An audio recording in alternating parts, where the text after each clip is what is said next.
قصبہ سہسوان جو ہے وہ بھارتی ریاست اتر پردیش کا ایک مشہور مقام ہے جو ضلع بدایوں میں واقع ہے۔ علمی اور ادبی دونوں حلقوں میں بڑا معروف رہا ہے۔ ایک زمانہ تھا یہاں بڑے بڑے شاعر، ادیب اور علماء پیدا ہوئے۔ بقول شاکر حسین نکھت سہسوانی، دہلی و لکھنؤ کی روش خاص ہی سہی، دونوں جگہ کا قلب مگر سہسوان ہے۔ مجھے وہ عارف کی وفات یاد آ گئی جس پہ غالب مرثیہ کہا تھا، جاتے ہو کہتے ہو کہ قیامت کو ملیں گے، کیا قیامت کا ہے گویا کوئی دن اور۔ میاں صاحب سے محدث دہلوی رحمۃ اللہ علیہ سے ان کا ایک خاص تعلق تھا۔ یہ 1857 سے بھی قبل کے شاگرد ہیں میاں صاحب کے۔ جی تو مولانا فضل حسین بہاری نے لکھا ہے جو الحیات بعد نمات میں کہ ان کا اور میاں صاحب کا جو تعلق تھا اور جو برتاؤ تھا وہ باپ بیٹے جیسا تھا۔ ویسے انتصار الحق کے اوپر مولانا ابوالکلام آزاد نے بھی بڑی اچھا نقد کیا ہے، اور یہ ایسا نقد معروف نہیں اگرچہ، لیکن حواشی سید مسیح الحسن نے جو حواشی ابوالکلام آزاد مرتب کی ہے اس میں اس کا تذکرہ ہے اس کتاب کا، جو معیار الحق کے جواب میں آئی، اور مولانا آزاد نے اس کو انتہائی غیر معیاری جواب قرار دیا۔ قصب علم کا آغاز ان کی شادی کے بعد ہوا۔ یہ بڑی غیر معمولی بات ہے کہ انہوں نے کافی بڑی عمر میں جا کے تحصیل علم کا آغاز کیا، اور ان کے اساتذہ میں بھی بڑے بڑے لوگ ہیں۔ ان کے اساتذہ میں قاضی بشیر الدین قنوجی، ایک ہے مولانا تراب علی لکھنوی، مفتی سعد اللہ مراد آبادی، اور دہلی میں مفتی صدر الدین آذردہ دہلوی سے انہوں نے اکتساب علم کیا۔ حدیث کی تعلیم میں جو انہوں نے حاصل کی وہ سید نذیر حسین محدث دہلوی، شیخ عبدالغنی مجددی دہلوی اور شیخ عبدالحق بنارسی سے حاصل کی تھی انہوں نے۔ چونکہ ہم میاں صاحب کے حوالے سے پروگرام کر رہے ہیں، تو میاں صاحب کا اور ان کا جو شاگردی اور استاد و شاگرد والا تعلق تھا، یہ کس دور کا، یہ میاں صاحب کے کس دور کے شاگرد ہیں؟ اور ان کی وفات جو تھی 1874 میں ہوئی تھی، اور میاں محدث نذیر حسین رحمۃ اللہ علیہ کی زندگی میں ہوئی تھی۔ اس کا میاں صاحب کو اتنا صدمہ ہوا تھا کہ وہ تقریباً 9 دن تک مدرسے تشریف نہیں لا سکے۔ اور ڈاکٹر شریف حسین نقوی صاحب فرماتے تھے اکثر کہ میاں صاحب فرمایا کرتے تھے کہ مجھے اپنے بیٹے شریف حسین کی وفات کا اتنا صدمہ نہیں ہوا جتنا امیر حسن کی وفات کا صدمہ۔ السلام علیکم ورحمۃ اللہ وبرکاتہ۔ ناظرین، جیسا کہ آپ جانتے ہیں دبستان نظیریہ کا یہ سلسلہ جاری ہے، بلکہ میں یہ کہوں گا یہ بابرکت سلسلہ جاری ہے، جس میں حضرت میاں نذیر حسین محدث دہلوی رحمہ اللہ کے شاگردوں کے تعارف اور تذکرے کے حوالے سے پروگرام جاری ہیں، جس میں ہمارے معزز مہمان جناب تنزیل صدیقی صاحب ہمارے ساتھ مستقل شریک ہیں۔ ہم آپ کو خوش آمدید کہتے ہیں، آپ تشریف لائے، دور سے سفر کر کے آئے اور ہمارے ساتھ ان پروگراموں کا حصہ بنے۔ آج ہمارے پیش نگاہ جو شخصیت ہے وہ میاں صاحب کے ایک نہایت اہم اور قابل شاگرد ہیں، مولانا امیر حسن ساسوانی۔ آپ میاں صاحب کے قدیم شاگردوں میں شمار ہوتے ہیں، تو ان کے تعارف کے حوالے سے میں سب سے پہلے یہ سوال کرنا چاہوں گا، کیونکہ ان کے ایک شاگرد بڑے مشہور ہیں جو اہل علم ان کے نام کو جانتے ہیں، وہ مولانا بشیر احمد ساسوانی تھے۔ وہ اس سبب مشہور ہیں کہ انہوں نے ایک بڑی شاندار کتاب لکھی تھی، جو ایک عرب شیخ تھے دہلانی، ان کے حوالے سے کتاب لکھی تھی۔ ان کے بعض بدعی عقائد کے رد کے اوپر انہوں نے کتاب لکھی تھی، تو اس حوالے سے اس کتاب کو بڑی شہرت حاصل ہوئی۔ بلکہ مجھے یاد ہے جب میرے والد مکرم کی انشاءاللہ تعالی شہادت جو تھی وہ 1987 میں ہوئی، تو 1986 کا جو سن تھا اس میں ان کے ہاتھ میں نے ایک سے زیادہ دفعہ وہ سیانت الانسان دیکھی مولانا بشیر ساسوانی کی۔ تو پھر میں نے ان سے پوچھا یہ کتاب جو آپ پڑھ رہے ہیں اس کا موضوع کیا ہے، تو پھر مجھے انہوں نے بھی تفصیل بتایا، اور یوں ایک غایت درجہ احترام عقیدت مولانا بشیر ساسوانی کے حوالے سے دل میں پیدا ہو گئی۔ تو میں تنزیل صدیقی صاحب سے سب سے پہلے یہ سوال کروں گا، ہمیں اس وجہ تسمیہ بتائیں ساسوان کی کہ یہ کون سا علاقہ ہے، اور جو مولانا بشیر ساسوانی جو مولانا کے شاگرد تھے ان کے نام کے ساتھ مولانا امیر حسن ساسوانی کا جو قصبہ ہے ساسوان، اس کا ہمیں بتائیں ذرا۔ قصبہ سہسوان جو ہے وہ بھارتی ریاست اتر پردیش کا ایک مشہور مقام ہے جو ضلع بدایوں میں واقع ہے، اور علمی حلقوں میں بھی، علمی اور ادبی دونوں حلقوں میں بڑا معروف رہا ہے۔ ایک زمانہ تھا یہاں بڑے بڑے شاعر، ادیب اور علماء پیدا ہوئے۔ بقول شاکر حسین نکھت سہسوانی، دہلی و لکھنؤ کی روش خاص ہی سہی، دونوں جگہ کا قلب مگر سہسوان ہے۔ واہ واہ، جو سکھ چبارے وہ بلخ نہ بخارے، یہ تو وہ شعر ہو گیا نا دوسرا مصرع کہ سارے ساسوان میں سارے سکھ آ گئے، جو سکھ چبارے جو اپنے گھر میں سکھ ہے، جو سکھ ہم ساسوان کر لیتے ہیں، جو سکھ ساسوان وہ بلخ نہ بخارے۔ جی، تو ویسے تو میں کہوں گا کہ شعر میں تھوڑا مبالغہ صحیح، لیکن اس سے انکار نہیں ہے کہ ایک زمانہ تھا جب سہسوان کے علماء، ادبا، شعراء جو ہیں ان کی عظمت جو تھی نا وہ پورے ہندوستان میں اپنے عروج پر تھی۔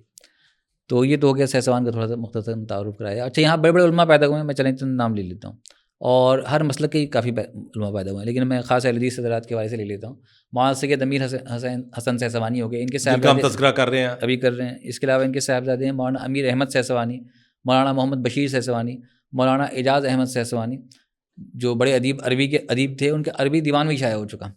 تو اس قسم کے کافی بڑے بڑے قابل علماء جو ہے نا، ابھی حال میں ایک محقق گزرے ہندوستان میں، ڈاکٹر حنیف نقوی، وہ بھی سہسوانی تھے۔ تو یہ ایک علمی سلسلہ تھا، اور زیادہ تر یہ نسبی اعتبار سے 3-4 خاندان تھے۔ ایک حسینی خاندان تھا، ایک فاروقی خاندان تھا جس سے مولانا بشیر سہسوانی کا تعلق تھا، ایک صدیقی خاندان تھا۔ تو اس طرح مختلف نسبی خاندان کے لوگ تھے، ایک انصاری خاندان بھی تھا، مگر آپس میں رشتہ داریاں تھیں، تو ایک خاندان جیسی شکل بن جاتی ہے ان کی۔ اچھا، ہمارا چونکہ ہم میاں صاحب کے حوالے سے پروگرام کر رہے ہیں، تو میاں صاحب کا اور ان کا جو شاگردی اور استاد و شاگرد والا تعلق تھا، یہ کس دور کا، یہ میاں صاحب کے کس دور کے شاگرد ہیں؟ دیکھیے میں تھوڑا سا ان کا تعارف کرا دوں، اسی میں بحث بھی آ جائے گی کہ ان کا نسباً جو تعلق تھا یہ حسینی خاندان سے تعلق رکھتے تھے، اور یہ 1243 ہجری یا پھر 1247 ہجری میں ان کی ولادت ہوئی۔ سن میں تھوڑا اختلاف آتا ہے۔ آپ حسنی ہیں کہ آپ حسینی ہیں؟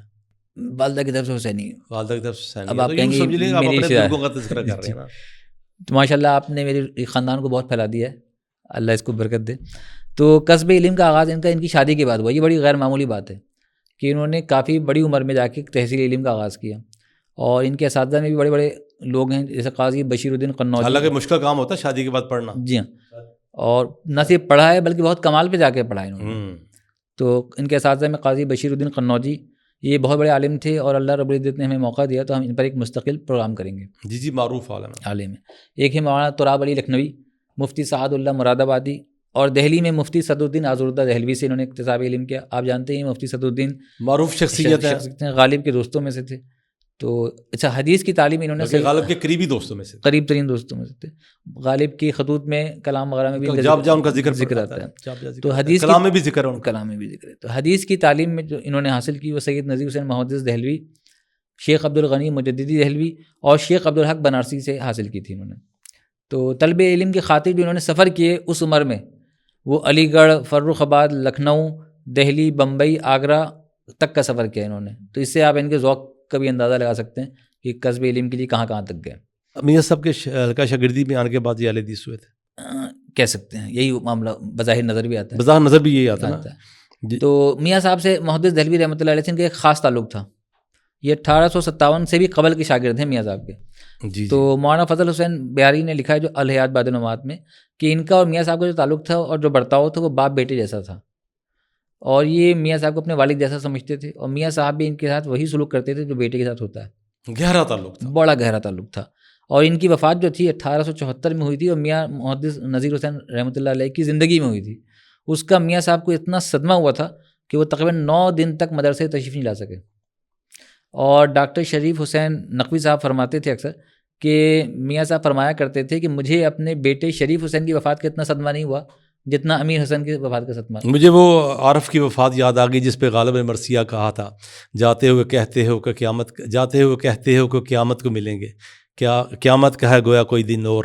وہ کہتے ہیں جاتے ہوئے کہتے ہو کہ قیامت کو ملیں گے، کیا خوب قیامت کا ہے گویا کوئی دن اور۔ تو یہ بعض صدمے ایسے ہوتے ہیں قلبی تعلق کے اعتبار سے۔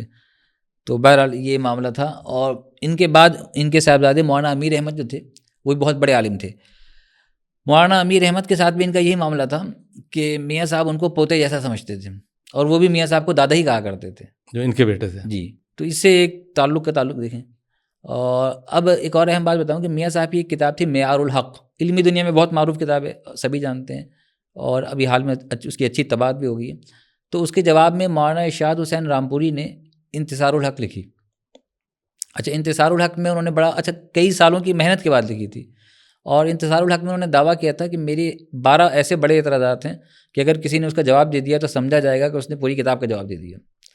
تو مولانا وہ جب کتاب چھپ کے آئی تو مولانا امیر حسن کی ملاحظہ سے گزری، تو انہوں نے دل برداشتہ، قلم برداشتہ اسی وقت اس کا جواب لکھا، اور اگلے دن اس کی طباعت بھی کروا دی۔ یعنی کہ میاں صاحب کے جواب کا جواب الجواب لکھا۔ جی ہاں، براہین اسنا عشر کے نام سے ہے، اس میں ان 12 اعتراضات کا پوری. ویسے انتصار الحق کے اوپر مولانا ابوالکلام آزاد نے بھی بڑی اچھا نقد کیا ہے، اور یہ ایسا نقد معروف نہیں اگرچہ، لیکن حواشی سید مسیح الحسن نے جو حواشی ابوالکلام آزاد مرتب کی ہے اس میں اس کا تذکرہ ہے اس کتاب کا، جو معیار الحق کے جواب میں آئی، اور مولانا آزاد نے اس کو انتہائی غیر معیاری جواب قرار دیا. جی ہاں. اور یہ بات مولانا آزاد نے آزاد کی کہانی آزاد کی زبانی میں ملی عبادی صاحب نے بھی جو ہے نا اس کو نقل کیا ہے اور لکھا ہے مولانا آزاد کے جو الفاظ جہاں کم و بیش مجھے یہ یاد آتے تھے کہ مجھ پر معیار الحق کی وزنی بحث کا، وزنی دلائل کا بڑا اثر ہوا اور صاحب انتصار کا علمی ضعف جو ہے وہ صاف صاف نظر آ گیا. تو یہ واقعی علمی لحاظ سے بہت کمزور کتاب تھی انتصار الحق، اور اس کے جوابات جو ہیں وہ کئی اہل علم نے دیے.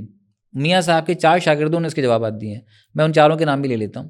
ایک تو مولانا سید امیر حسن سہسوانی ہیں، دوسرے مولانا سید احمد حسن دہلوی ہیں جن کی آپ بات کر رہے تھے احسن التفاسیر والے، اور تیسرے قاضی احتشام الدین مراد آبادی ہیں، انہوں نے قرآن پاک کی تفسیر لکھی تھی، انشاءاللہ ان پہ بھی ایک پروگرام ہوگا. اور چوتھے جو تھے مولانا شہود الحق عظیم آبادی. تو ان چاروں نے اس کتاب کے جوابات دیے ہیں انتصار الحق کے. اور علمی اہم ہے. میں ایک اور بات بھی کہوں گا کہ معیار الحق چھپ چکی ہے، انتصار الحق بھی چھپ گئی ہے دوبارہ. اچھا، انتصار الحق دوبارہ چھپ گئی ہے. بڑا حوصلہ اور جرأت کی بات ہے. تو اب اخلاقی لحاظ سے ہمیں بھی چاہیے کہ ان چاروں جوابات کو بھی دوبارہ چھاپا جائے. بالکل چھاپنے چاہیے. بلکہ مجھے ہمارے ایک دوست ہیں وہ معیار الحق دوبارہ چھاپنا چاہ رہے ہیں، تو میں ان کو یہ تجویز پیش کروں گا کہ اس کی ضخامت کتنی ہوگی. معیار الحق تو چھپ چکی ہے ابھی. آپ جو چاروں جوابات ہیں ان میں 2 جوابات مختصر ہیں، جیسے امیر حسن سہسوانی صاحب کا جواب مختصر ہے اور احمد حسن دہلوی صاحب کا جواب مختصر ہے. لیکن قاضی احتشام الدین مراد آبادی اور مولانا شہود الحق کی کتاب ہے بحر ذخار، اور قاضی احتشام الدین مراد آبادی کی کتاب ہے اختیار الحق. یہ دونوں بڑے ضخیم جوابات ہیں. لیکن کم از کم مختصر جواب جو ہے وہ معیار الحق کے نئے ایڈیشن کا حصہ بن سکتے ہیں آخری حصے میں. جی ہاں، بن سکتے ہیں، بنایا جا سکتا ہے. مولانا کی اس کے علاوہ بھی کوئی قلبی خدمات ہیں؟ اچھا، مولانا میں کمال استغنا تھا، تو وہ اکثر اپنی کتابیں اپنے شاگردوں کے نام سے چھپا دیا کرتے تھے. تو خود یہ جو براہین اسنا عشر ہے یہ مولانا کے ایک شاگرد سید محمد نذیر سہسوانی کے نام سے شائع ہوا ہے، یعنی انہوں نے اپنے نام سے نہیں چھپایا. تو یہ ایک بہرحال شخصیت تھی، لیکن ان کی کافی کتابیں اسی طرح دوسروں کے نام سے شائع ہوئی ہیں. تو میں نے دبستائی نظریہ میں کی 3ری جلد میں ان کی تفصیلی حالات لکھے، بلکہ اس جلد کا آغاز انہی کی شخصیت سے ہوا ہے. تو اس میں نے ان کی جتنی کتابیں تھیں ان کو کھوجنے کی کوشش کی ہے، تلاشنے کی کوشش کی ہے، اور جس کے بارے میں علمی حوالوں سے ہمیں ثابت ہوا ہے تو میں نے اس کا ذکر کر دیا. اچھا، مولانا کی تدریسی خدمات کے حوالے سے کچھ ہمیں رہنمائی کریں، ان کے شاگردوں کا کچھ ذکر. مولانا کی جو تدریسی زندگی ہے نا وہ دہلی، میرٹھ، سہسوان اور علی گڑھ میں گزری ہے. میرٹھ میں انہوں نے باقاعدہ ایک مدرسہ قائم کیا تھا اور کافی طویل عرصے انہوں نے تدریسی خدمات انجام دی. اور مولانا کے بڑے بڑے شاگرد ہوئے. سہسوان میں دیکھیں تو مولانا بشیر سہسوانی ان کے بہت بڑے شاگرد ہیں جن کا بار بار ذکر آ چکا ہے. ان کے صاحبزادے مولانا امیر احمد سہسوانی خود عربی کے بڑے ادیب اور بڑے عالم، بلند پائے فاضل تھے. ایک اور عالم دین ہے مولانا عبدالباری سہسوانی، انہوں نے بھی عیسائیوں سے کافی مناظرے کیے تھے، کافی علمی کام کیے. بھوپال میں نواب صاحب کے ساتھ بھی وہ رہے. اس کے علاوہ ایک بڑے شاگرد ہیں قاضی احتشام الدین مراد آبادی، جن کا ابھی تھوڑی دیر پہلے ہی ذکر آیا ہے کہ انہوں نے میاں صاحب کی حمایت میں ایک کتاب اختیار الحق لکھی، وہ بھی ان کے شاگرد تھے. اس کے علاوہ ایک اور شاگرد ہیں مولانا محمد اسحاق منطقی رامپوری، اور یہ بڑے اس لحاظ سے بڑی میں ان کا ذکر کروں گا کہ یہ بھی بہت بڑے عالم تھے، علوم منطق اور معقولات کے ماہر تھے. اور ہمارے یہاں ایک بہت مشہور عالم ابھی حال میں ان کا چرچا رہا ہے، مولانا محمد ایوب دہلوی. جی بالکل، کراچی والے بڑے معروف عالم ہیں. تو دہلی سے ان کا تعلق تھا، پھر وہ کراچی آ گئے. تفسیر ایوبی ان کی مشہور کتاب ہے، اور فلسفیانہ ذوق اور مزاج، فلسفیانہ ذوق کے حوالے سے وہ زیادہ مشہور ہیں. تو وہ اصلاً جو تھے وہ مولانا محمد اسحاق منطقی رامپوری کے ہی شاگرد تھے، اور ان کا اصل جو منطقی ذوق. لیکن مولانا ایوب دہلوی تو حنفی پس منظر کے ہیں. جی حنفی مسلک، مگر مولانا اسحاق منطقی جو تھے نا وہ اہل حدیث تھے. اپنے زمانے میں علوم منطق میں ان کو کچھ ایسی مرضیت حاصل تھی کہ چاہے حنفی ہو، دیوبندی ہو، بریلوی، اہل حدیث، سبھی ان سے پڑھا کرتے تھے. اور ان کے نخرے بھی بہت تھے. کبھی ان کے حالات زندگی آئیں گے تو میں آپ کو بتاؤں گا. جیسے مولانا محمد جوناگڑھی پڑھنے کے لیے گئے تو ان کا اس زمانے میں مزاج یہ تھا کہ ایک مخصوص وقت ہے، اس میں داخل ہو گئے تو ٹھیک ہے، ورنہ نکل جاؤ. پھر 5 منٹ بھی طالب علم لیٹ ہو گیا تو اس کو لیتے نہیں تھے کمرے میں. تو مولانا جوناگڑھی ظاہر ہے زیادہ دن یہ برداشت نہیں کر سکے، اور ان سے اکثر شاگردوں نے پڑھا، بقول ان ضیاء الدین برنی کہ ان کے شاگرد تو بہت ہیں لیکن مکمل پڑھنے والوں کے نام گنتی میں ہیں. زیادہ تر کمرے سے نکل گئے. حافظ عبداللہ روپڑی بھی علوم منطق میں ان کے شاگرد رہے ہیں. اچھا، اب یہ نہیں پتا کہ کتنے دن تک، کتنے عرصے تک، کب کمرے سے نکلے یہ نہیں پتا. یہ تھا جی تذکرہ مولانا امیر حسن ساسوانی کا. اللہ تعالیٰ ان پہ اپنی رحمتوں کی برکھا برسائے. انشاءاللہ ملتے ہیں اگلے پروگرام میں. السلام علیکم ورحمۃ اللہ وبرکاتہ.